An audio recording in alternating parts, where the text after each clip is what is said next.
Assalamualaikum warahmatullahi wabarakatuh.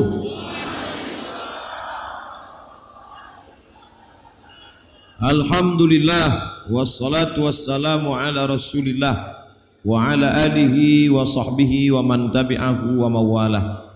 Bapak-bapak, Ibu Ketua Yayasan, Bapak Kiai pimpinan Pondok Pesantren Darul Hikmah beserta seluruh majelis guru, Bapak-bapak, Ibu-ibu wali santri, anak-anakku sekalian santri dan santriwati Pondok Pesantren Darul Hikmah. Yang besar tak dihimbau gelar, yang kecil tak disebut nama. Insyaallah kita semua dimuliakan Allah Subhanahu wa taala.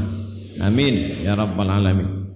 Tinggal buka saja HP, buka YouTube, di sana ada search, cari, tulis Ahmad Syauqi Darlis, langsung dapat Ustadz Qori kita tadi. Bagi yang lupa merekam tadi, ada masuk dalam 22.000 subscriber. Semuanya like, tak ada yang unlike. Beda sama video saya, banyak yang tak suka. Kalau Qori ini semua suka. Orang yang dimuliakan pandai membaca kitab, pandai membaca Quran, bagus suaranya. Orang Jawa memanggilnya kiai. Jadi yang cocok dipanggil itu Kiai Haji Ahmad Syauqi Darlis. Nah, itu cocok. Orang yang dihormati, diagungkan, dimuliakan disebut dengan kiai. Benda pun juga begitu. Keris, orang Jawa punya keris itu disebut dengan Kiai Joko Pinturun namanya. Keris yang dimuliakan, dianggap sakti. Lalu kemudian ada namanya gending, alat musik orang Jawa, itu pun disebut kiai juga, namanya Kiai Guntur Madu. Lalu kemudian jin penunggu gunung itu dipanggil kiai juga, namanya Kiai Sapu Jagat. Dan ada lagi sapi yang berwarna putih, yang taiknya disapu ke muka, ngambil barokah, itu namanya Kiai Slamet. Jadi kalau ada orang dipanggil kiai tak pandai baca kitab, itu Kiai Slamet. Nah, lalu kiai tadi, manusia yang dihormati, dimuliakan tadi, punya murid. Orang belajar ke dia, murid-muridnya itu dipanggil dengan santri. Ada dua rukun, satu orang yang spiritualnya hebat, kiai, dia punya murid namanya santri. Tempat belajarnya itu disebut dengan pesantren, ditambah imbuhan pe dengan an, pesantrenan. Santri orang yang belajar, tempat belajarnya disebut dengan pesantren. Kitab yang dibaca itulah dia kitab kuning, karena umumnya kitab-kitab itu tua dan ditulis di kertas yang terbuat dari ubi kayu. Kalau ditulis tinta melebar dia, maka meluber. Ini disebut dengan kitab kuning. Walaupun sekarang buku sudah dicetak dalam buku berwarna putih, cetakan modern, tapi yang cetakan Surabaya tetap dicetak berwarna kuning. Lalu kemudian di tempat itu ada tempat ritualnya. Setelah Islam datang, masjid. Maka pesantren, karena judul kita siang ini pesantren dulu, sekarang, dan akan datang. Maka rukun pesantren itu 5. Ada kiai, ada santri, ada tempatnya pesantren, ada kitabnya, kitab kuning, dan ada masjidnya. Maka tempat kita ini sudah disebut pesantren. Ada kiai, ada santri, ada tempat belajar mondok, ada kitab kuningnya, dan ada masjidnya. Dulu kiai punya sawah yang luas, maka padi tidak perlu beli. Anak yatim, fakir miskin, anak orang kaya, anak-anak raja, anak-anak sultan datang belajar kepada kiai. Kami mengadakan seminar internasional 2006 di Rabat, Maroko tentang pendidikan di Indonesia. Yang menyampaikan materi diantaranya Gus Mus, Kiai Haji Mustafa Bisri dari Pondok Pesantren Rembang. Lalu kata Gus Mus, dulu Kiai lebih dulu bangun daripada santrinya. Sebelum santri bangun, Kiai sudah bangun duluan. Dan santri lebih dulu tidur daripada kiainya. Sehingga Kiai malam-malam keliling memperhatikan asrama, santrinya baca kitab atau tidur. Dan Kiai membangunkan santri untuk membangunkan sholat tahajud malam dengan lemah lembut dan kasih sayangnya. Ayo, ini masih kata Gus Mus. Lalu kemudian terjadi perubahan. Lalu Kiai tertarik masuk politik, maka dia pun sibuk sidang di parlemen. Akhirnya dia tidak lagi membangunkan santri, dia datangnya di awal bulan saja ngontrol siapa yang belum bayar uang sekolah. Terjadi perubahan yang luar biasa. Itu true story, kisah nyata pergulatan perjalanan pesantren. Jadi Bapak Ibu yang dimuliakan Allah, saya beberapa hari yang lalu diundang oleh pesantren Mustafawiyah, didirikan oleh Syekh Mustafa Hussein, alumni dari Madrasah Saulatiyah Makkah Al-Mukarramah. Lalu pulang ke kampungnya mendirikan pondok. Kalau di Sumatera namanya pondok, kalau di Aceh namanya dayah, kalau di Malaysia juga pakai istilah pondok, kalau di Minangkabau namanya surau, kalau di Jawa namanya pesantren. Tapi sekarang lebih umum digabungkan dua kata, pondok pesantren. Santrinya saya pertama dibawa ke santri putri karena tidak campur. Tabligh akbar 2, santri putri saja. Habis sholat isya kami ke santri putri, jumlahnya 4.500 orang. Merinding juga kita nengok perempuan 4.500 orang. Kemudian besoknya gabung, tempat dipisah tapi satu majelis. Santri putri fatayat istilahnya. Santri laki-laki gabung semua lebih kurang 12.000 orang. Jadi kalau untuk Sumatera termasuk yang terbesar. Adapun di Jawa mungkin ada lagi yang lebih besar. Dan ini termasuk yang tua karena didirikan tahun 1912. Sekarang berarti sudah lebih 1 abad lamanya. Nah, dari pondok-pondok pesantren inilah lahir orang-orang yang besar. Ada yang menjadi menteri, ada yang menjadi gubernur. Gubernur sekarang Nusa Tenggara Barat, Tuan Guru Bajang, asli taman pesantren dan cucu dari Kiai Zainuddin Abdul Majid, tokoh karismatik pendiri Nahdlatul Watan. Setelah cucunya tadi hafal Quran, tamat pesantren, dikirim ke Al-Azhar Kairo, S1, S2, S3, pulang menjadi anggota DPR, menjadi gubernur 2 periode.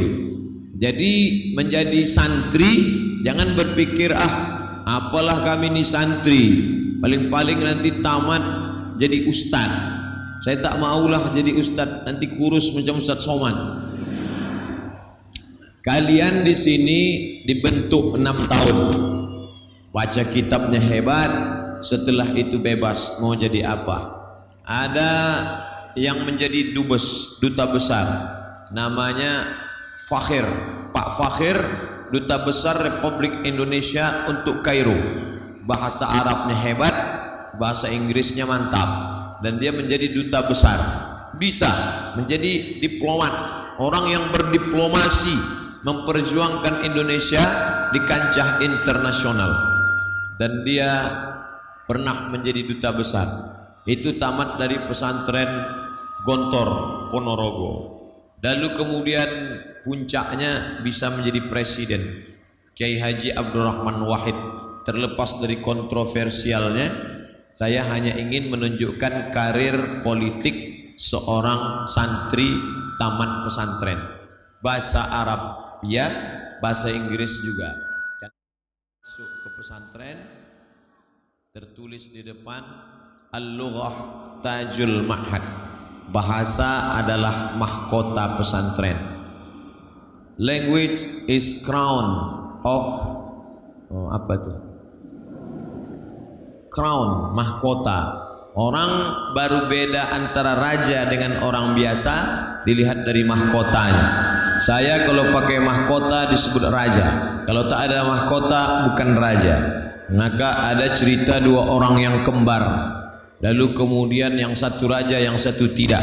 Ketika rakyatnya bingung membedakan mana raja yang hak, mana raja yang hoax, mana yang asli, mana yang palsu, itu bisa dibedakan lewat mahkotanya. Begitu juga dengan santri. Kalau mau tahu santri betul tidak, jangan lihat kartu pelajarnya, karena mudah sekali untuk membuat kartu pelajar. Jangankan kartu santri, kartu ATM pun bisa dibuat orang sekarang. Tapi teslah bahasanya. Alhamdulillah, masuk kita ke Darul Hikmah ini dua-duanya jalan. Bahasa Arab jalan, bahasa Inggris pun jalan. Udah Ustadz tes, kata orang. Saya percaya sih, karena prinsip kita di pesantren ini jangan ada dusta di antara kita. Oleh sebab itu, bagi yang bahasa-bahasanya belum maju, perbaiki bahasanya. Dan alumni dari pesantren Darul Hikmah sudah berkiprah. Ada yang jadi qori internasional, Ustadz Ahmed Syauqi Darlis.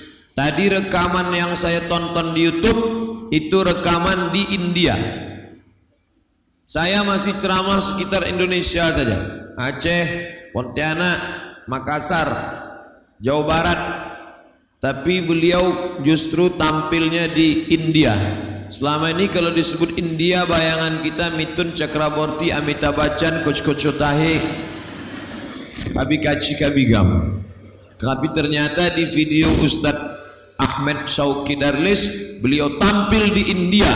Bayangkan itu prestasi. Lalu kemudian ada alumni Darul Hikmah, S1 Madinah, S2, S3 Sudan, doktor, pulang menjadi dosen di pasca sarjana. Tidak mengajar S1, ngajarnya di S2 dan S3 jurusan tafsir. Ustadz Hidayatullah Ismail. Nah, itu dari pesantren Darul Hikmah. Nah, jadi tinggal mau jadi apa saja silakan. Karena pesantren tidak memaksa Anda untuk jadi ustadz, mau jadi DPR, mau jadi gubernur, mau jadi apapun, bisnismen, entrepreneur. Yang penting selama 6 tahun ini engkau paling tidak sudah matang, akidahnya mantap, ibadahnya baik, akhlak sopan santunnya. Kenapa akidahnya mantap? Karena di sini dia diajarkan tentang Allah, sifat Allah, perbuatan Allah, la ilaha illallah Muhammad Rasulullah. Ibadahnya mantap karena salat berjamaah 24 jam dikontrol oleh guru, oleh mudabbir, oleh mursyid, oleh mursyidah, pembimbing dia. Tidak akan mungkin salah dalam ibadah. Gerakannya, tumakninahnya, subuh, zuhur, asar, maghrib, isya'nya. Lalu kemudian yang ketiga, akhlak, sopan santun. Takkan mungkin santri makan tangan kiri, takkan mungkin santri minum berdiri, takkan mungkin santri pakai celana pendek, takkan mungkin santri merokok. Kenapa? Karena dia dikontrol 24 jam di pesantren. Dari mulai bangun tidur sampai mau tidur lagi malam, tak ada space waktu kosong. Saya dulu ingat, kami satu kamar itu panjang dibagi dua, 10 kasur menghadap ke sana, 10 menghadap kemari. Di kamar itu 20 kasur, isinya 20 orang, pas 20 orang. Kasur baru boleh turun tidak pakai tempat tidur, karena kalau pakai tempat tidur nanti di bawah sarang Spiderman. Maka ini tips dari Bapak Kiai, tak boleh pakai kasur, tak boleh pakai tempat tidur. Belum lagi datang rayap mau makan, Kalau dia besi patah dan lain sebagainya, pernya tercabut kena ke belakang, maka pakai kasur saja tipis, tak boleh kasur tebal. Ditumpuk kasur, baru boleh menyentuh kasur jam 10 malam. Sebelum jam 10, kalau ada yang menyentuh kasur, dicatat oleh jasus, mata-mata spionase yang sudah disebar. Makanya jam 5 sore itu jam 6 harus sudah melapor ke kantor pengadilan santri, mahkamah. Maka jam 6 sore mata-mata yang belum dapat korban nengok kasur, siapa yang menyentuh kasur. Jam 10 malam baru boleh kasur turun. 11, 12, 1, 2, 3, 4. Jam 4 sudah bangun, 6 jam tidur. Jam 4 bangun, mandi, kamar mandi panjang, pakai bak panjang, ada keran, air bersih, sejuk, karena disedot langsung dari dalam tanah. Sampai akhirnya pas liburan, naik kami ke atas, rupanya lumut semua isi dalam. Rupanya sejuk air lumut itu, luar biasa. Lalu kemudian ke masjid, tidak ada satupun santri yang tak sholat subuh ke masjid, mandi segar, sampai cara pakai kain sarungnya pun harus, kain sarung harus dilipat ke bawah, habis itu diputar kiri ke kanan, harus pakai ikat pinggang. Yang tak pakai ikat pinggang kena denda. Baju tidak boleh pakai baju kaos, harus pakai baju koko, baju kemeja, kemudian pakai peci. Kemudian pula yang pakai sorban boleh, silakan. Pakai jubah baik, datang ke masjid, duduk, tahiyatul masjid, berzikir, sendal dikasih nama, pakai nomor. Ada yang takut hilang, dikasih gembok. Luar biasa. Atau waktu meletakkannya, satu di pintu ujung, satu pintu satu lain. Jadi semuanya diatur disiplin. Lalu kemudian sampai selesai sholat subuh, tapi karena capek lelah, banyak yang sholat subuh tu sujud pertama sekaligus sujud terakhir. Allahu Akbar, tak bangkit-bangkit, tidur. Nah, itu menjadi catatan juga, dicatat oleh mahkamah. Dibagi dua, satu mahkamah pengadilan disiplin, satu mahkamah lughah, mahkamah nizam, mahkamah lughah. Yang lughah ni khusus bahasa saja. Siapa yang tak berbahasa Arab maka kena hukum. Kalau yang ini disiplin, menyentuh kasur tidak pakai peci, pakai baju kaos, kain sarungnya tak diikat dengan benar, atau dia terlambat datang, orang sudah ke masjid masih lagi di asrama, ini kena semua. Disiplin terus sampai akhirnya setelah subuh balik ke asrama masing-masing, baca Quran. Baca Quran setengah jam, dapat setengah juz. Setelah itu baru pembagian kosakata. Satu orang berdiri, kawan-kawan duduk. Kosakata pagi ini, satu hari 3 kali pembagian kosakata. Habis sholat subuh, habis sholat zuhur, mau tidur malam, kasih kosakata. Maka dalam sebulan paling tidak 3 kali 3, 90 kosakata. Ditambah lagi yang di lokal, ditambah lagi yang di masjid, ditambah lagi saat di tanah lapang, ditambah lagi tulisan-tulisan di pokok kayu.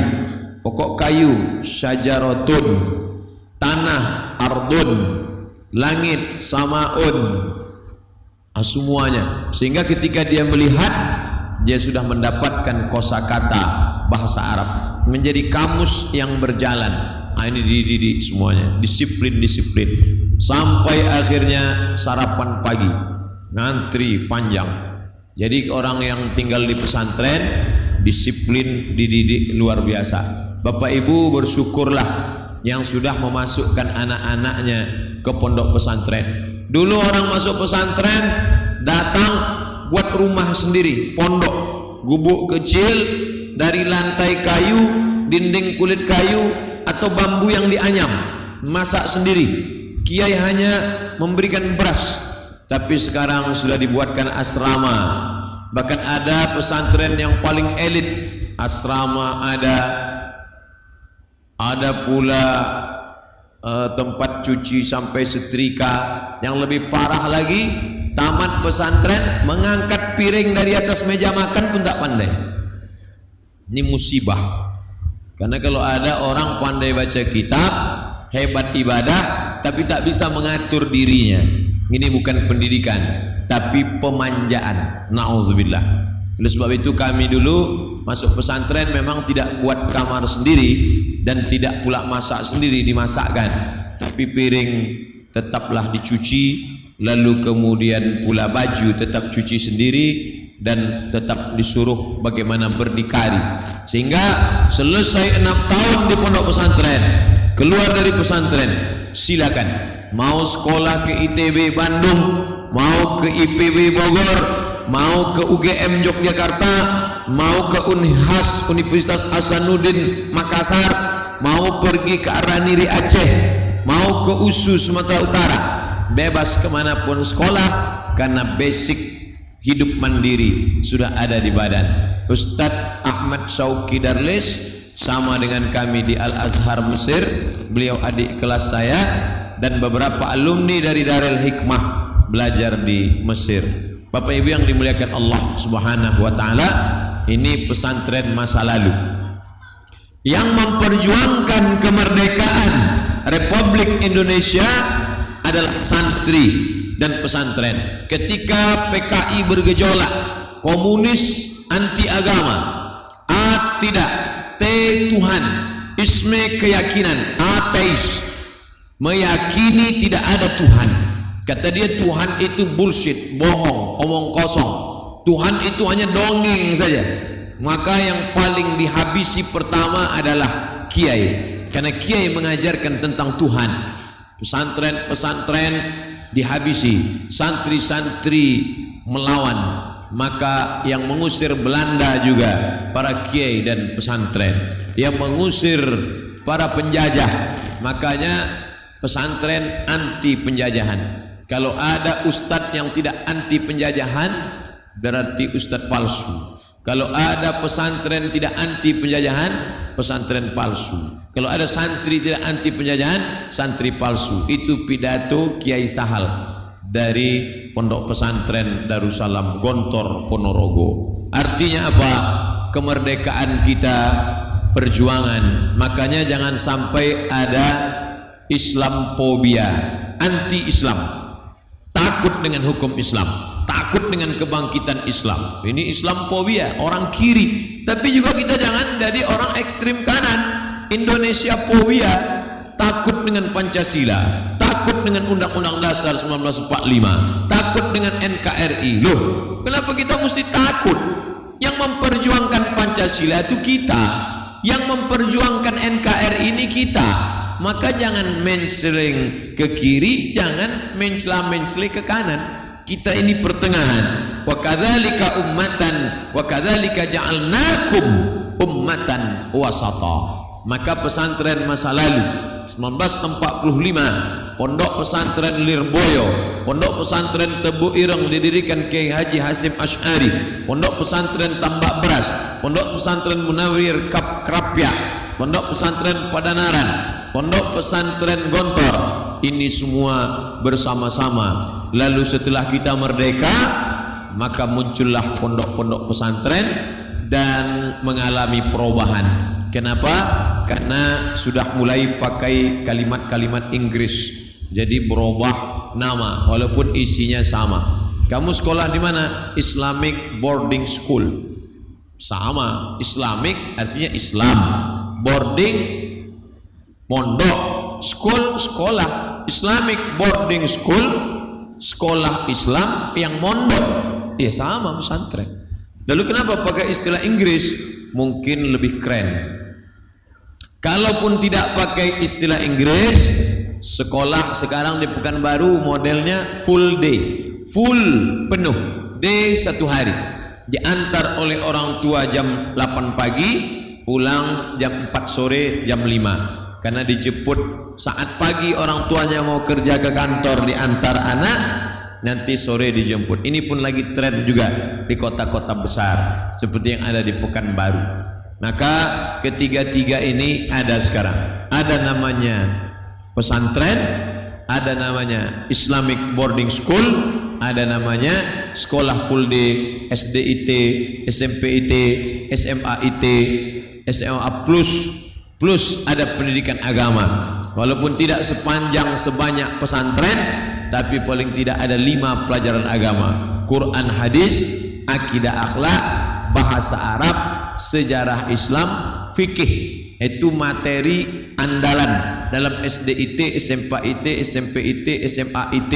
SMA plus. Sedangkan kalau dia pondok pesantren banyak sekali: nahu, sharaf, balaghah, ma'ani, mantik, bayan, arud, qawafi, fikih, qawaidul fikih, usul fikih. Lalu kemudian hadis, ulumul hadis, mustalah hadis, rijalul hadis, hadis tahlili, hadis maudhu'i, tafsir, ulumul Quran, tajwid. Hampir 20 mata pelajaran. Ditambah lagi fisika, biologi, kimia, matematika, bahasa Inggris. Tapi tidak ada sampai sekarang anak pesantren yang masuk rumah sakit jiwa gara-gara mata pelajaran. Malah cerdas-cerdas, segar-segar. Kalau ada orang tua yang mengadu, anak saya bandel masuk pesantren, bukan karena pesantrennya, memang anak itu belum masuk pun sudah hantu. Banyak orang tua kalau anaknya baik tidak dia masukkan pesantren. Mana anak yang paling bandel, itu yang dia masukkan. Setelah itu anak itu lari, lalu dia salahkan pesantren. Itu bukan salah pesantren, salah kita. Karena anak itu tidak masuk pesantren pun memang sudah bandel. Pesantren bukan tempat penyimpanan rehabilitasi anak nakal. Ini mesti diluruskan. Makanya kalau ada anak kita yang paling cerdas, otaknya yang paling encer, IQ-nya yang paling tinggi, itulah yang dimasukkan ke pesantren. Kenapa? Karena pesantren memerlukan otak space yang besar karena pelajarannya banyak. Anak yang paling bandel, paling bodoh, paling goblok dimasukkan ke pesantren, ya error. Dia ngapal tasrif, daraba darabat darabat tadrab nadrab tadrab tuma darab tum darab tidrab tuma darab tu nadrab tu darab. Nah, apa tak gila dia ngapal itu? Belum lagi fi'il mudhari'nya, belum lagi fi'il amarnya, belum lagi nahinya, belum lagi nafinya, belum lagi balaghahnya, ditambah lagi 16 tenses bahasa Inggrisnya. Habis itu kacau lah dia. Oleh sebab itu maka ini pondok pesantren zaman sekarang ada namanya penyederhanaan. Yang dulu sulit susah membaca kitab-kitab yang payah zaman dulu, ini disederhanakan pakai bantuan alat media, infocus, streaming, audio visual, sehingga mudah untuk mencerna pelajaran.